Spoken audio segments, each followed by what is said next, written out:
नमस्कार। आज हम वेदांगों के बारे में पढ़ेंगे। वेदांगों की संख्या कितनी थी और कुछ कल्प के बारे में, कुछ छंदों के बारे में, कुछ ज्योतिष शास्त्र के बारे में और पुराण कितने थे उनके बारे में समझेंगे। हरियाणवी टीचिंग चैनल में आपका स्वागत है। तो आइए समझते हैं यहाँ पर वेदांगों की संख्या कितनी थी। ये मैं बताती हूँ। वेदांगों की संख्या 6 थी। कितनी थी? 6। ठीक है।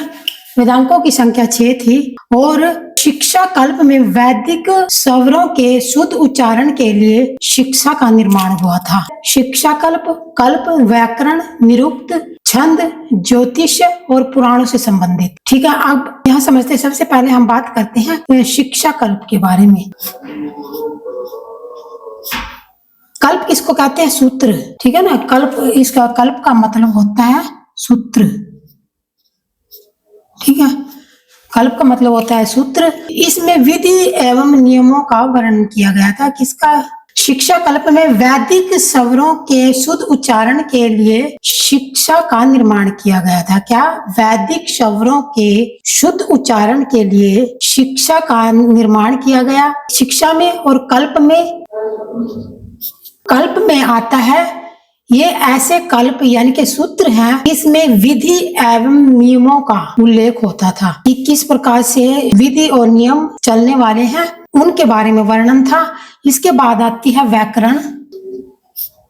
ठीक है। 3 हो गए, शिक्षा, कल्प और व्याकरण। ठीक है ना। 3। व्याकरण में क्या होता था? इसमें नामों एवं धातुओं की रचना, उपसर्ग, प्रत्यय, ठीक है ना, प्रत्यय के प्रयोग, समासों एवं संधि के नियमों का प्रयोग किया जाता था। किसमें? व्याकरण में। ठीक है। किन किन चीजों का?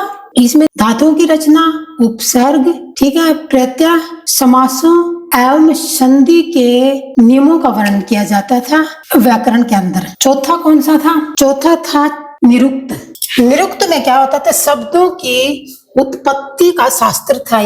ये निरुक्त में शब्दों की उत्पत्ति का शास्त्र या एक प्रकार का भाषा विज्ञान था। यानी कि निरुक्त के अंदर शब्दों की उत्पत्ति कैसे हुई और किस प्रकार से ये लिखे गए, उन सब का ज्ञान निरुक्त के अंदर आता है। अब बात करते हैं हम छंद की। ठीक है ना। छंद में क्या होता था? वैदिक मंत्र छंदबद्ध होते थे।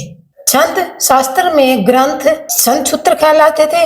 और इसका निर्माण किस ऋषि ने किया, यानी कि इसकी रचना किसने की थी? इसकी रचना की थी पिंगल मुनि द्वारा। मतलब कि छंद शास्त्र लिखा गया था। छठा, ज्योतिष में क्या होता था?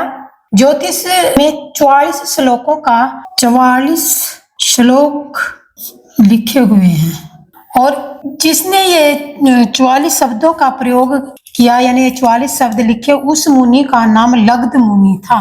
ठीक है। इसके पश्चात हम बात करते हैं। अब कुछ सूत्र थे। ठीक है ना। कुछ सूत्र थे। वो सूत्र कौन कौन से थे? कुछ कल्प सूत्र थे। वैदिक साहित्य का ज्यों का त्यों बनाए रखने के लिए भी सदा ऐसे ही चिरकाल तक चलता रहे।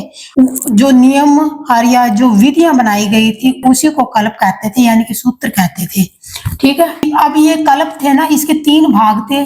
स्रोत सूत्र, ग्राम्य सूत्र और धर्म सूत्र। स्रोत सूत्र में क्या होता था? इसमें स्रोत सूत्र में यज्ञ से संबंधित था और जो ग्राम्य सूत्र थे वो लौकिक और पारलौकिक कर्तव्यों का वर्णन किस प्रकार से करना है उस समय में, जब ये 3री-4थी शताब्दी में लिखे गए थे, उन सभी चीजों का इसमें वर्णन किया गया है।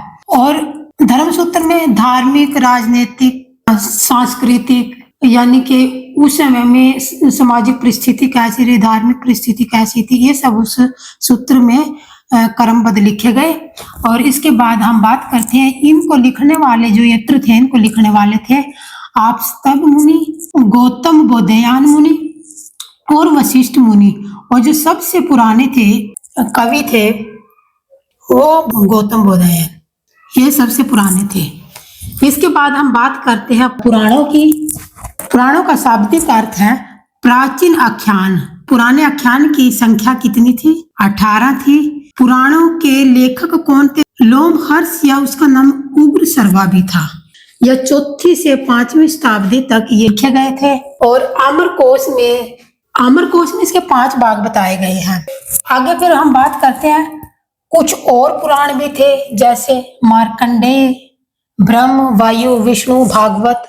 ठीक है ना, मत्स्य, ये सब पुराणों के अंदर आते हैं। ठीक है, और ये तो पुराणों के अंदर आते हैं। अब वायु पुराण में क्या आता है?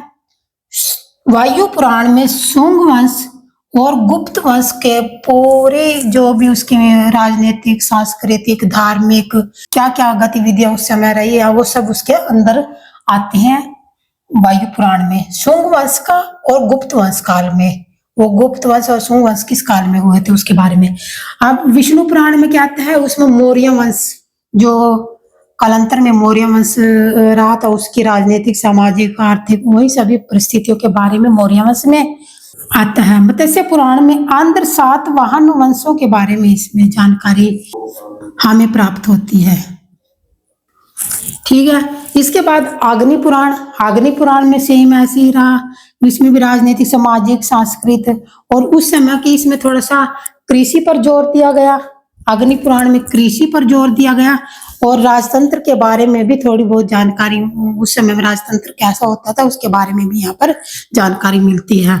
इसके बाद इन सभी पुराणों के बारे में सबसे पहले पोजिस्टर ने पढ़ा था। किसने? पोजिस्टर ने पढ़ा था। यही पुराणों का महत्व है। आगे कुछ और तथ्य हैं। इसमें क्या होता था? मत्स्य, शुंग एवं सातवाहन वंश, विष्णु मौर्य वंश, वायु गुप्त वंश, ये सब आते थे। वेद, उपनिषद, पुराण व धर्म सूत्र संस्कृत भाषा में लिखे गए। वैदिक भजनों एवं मंत्रों का प्रयोग किया गया। ब्रह्म सूत्र में भागवत और उपनिषद को प्रस्थानत्रय कहा गया। कालिका पुराण में हिंदू धर्म के देवी देवताओं के आख्यान मिलते हैं। इस प्रकार से ये पुराणों की संख्या कितनी? 18। किसने लिखे? लोहर्ष या उग्र सर्वा ने। ठीक है, उनकी धार्मिक, राजनीतिक परिस्थितियां कैसे रही है अगली वीडियो में समझाऊंगी। तब तक के लिए जय हिंद।